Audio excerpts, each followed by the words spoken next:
Hey, what's up YouTube? Scott, Skyny Tradition, back with another video. Going to bring you another edition of Packers Team Hall of Fame birthdays. So we're going to do the month of March since it just became March. Let's see here. So we've got a little stack of 6 cards here. So this is one of the smaller months for Packers birthdays.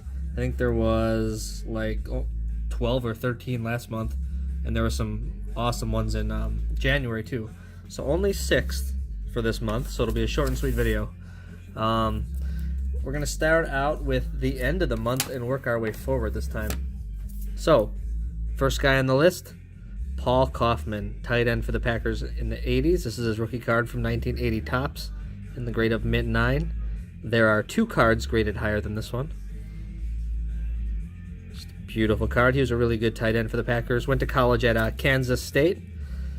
Same school as Jordy Nelson, Packers' great wide receiver. So we got Paul Kaufman. His birthday is March 29th. So stay tuned for that one. And then we're going to roll with a birthday from March 15th. And who is that, you're wondering? It's this guy.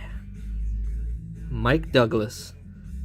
This card is graded a 10 from 83 Topps, and it is one of only 8 10s ever graded.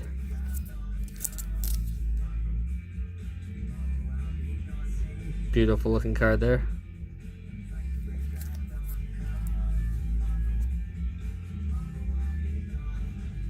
And let's move ahead a little bit again. We're going to go with March 12th, right around the corner. Packers kicker Chris Jackie from that iconic 89 score set. This is not an uncommon card. There are 21s, 10s graded, but you know there's more out there. Pretty cheap card,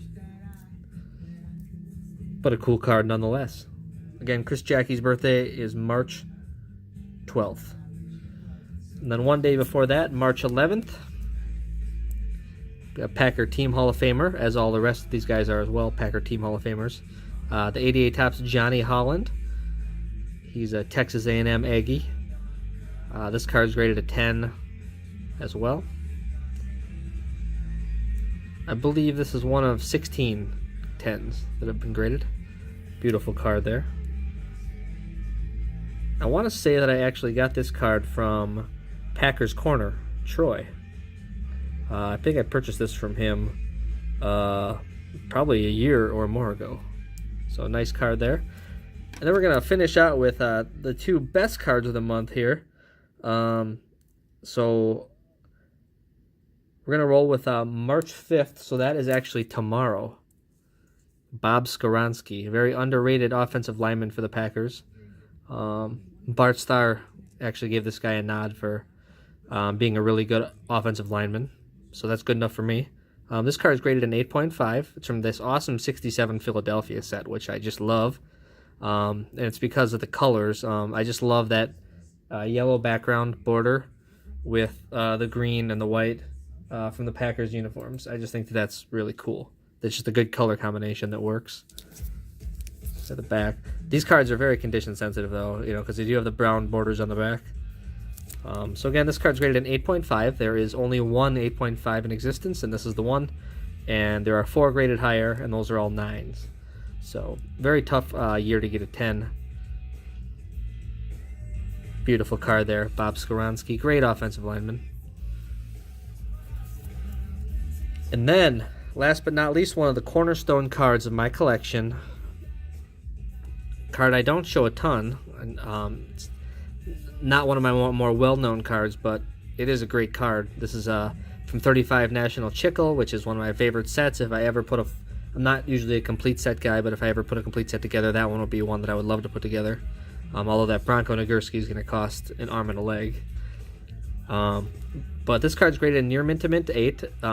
That's a pop of 18 with only 2 graded higher, and they're both 9s. So really great grade for this card. There are only 100 total cards graded ever for the Sweet Johnston card. It is one of the short prints. If you're not familiar how the 35 Chickle set is, it's obviously probably the most iconic football set in existence. And the first 24 cards in the set are printed regularly, I guess you could call them. And then the last 12, which includes the Bronco Nagurski rookie card, and also includes this card, Sweet Johnston. So the last 12 cards in the set, so numbers 25 through 36, are all short printed. So I just find it awesome that this card was short printed, survived, a World War, Depression, and still graded an 8. This is a beautiful looking card too. Love that pose of him like he's tiptoeing through the tulips on this card. Love the Art Deco design on the front. This card is literally a piece of art. It's just so cool. We got the Marquette flag in the background where he went to college. This guy was actually born in Appleton, Wisconsin. He is Swedish, if you can't tell. Swede Johnston. Although on the back, I find it kind of funny. It says he's actually of German-English extraction. I'm not really sure what that means. I know he's Swedish for sure with his last name and his Swede nickname. So I'm not sure where the German-English extraction comes in there. So just a beautiful looking card. One of my favorites in my collection. These cards go for a pretty penny, believe it or not. And I'm so glad to knock this one off my list. So as far as the set registries go, if you guys that are doing set registries, as you know, you have cards like set rating. So cards are weighted by how important they are to the set. That's based on rarity, price. This card right here, I believe, is weighted an 8. It's either an 8 or a 10. So it's very heavily weighted because they don't exist in high grade or period. So I ended up picking this one up, I want to say 3 or 4 years ago. And I want to say I got it from Memory Lane Auctions. Just a gorgeous card. Could look all day at that beauty. So that is it, everybody. Thanks for watching the video. Those are my March birthdays. Got some good ones coming up in April too, including one of the counterparts to this card here. So stay tuned. Thanks everybody for watching. Hope you all have a great evening, and we'll talk to you again soon.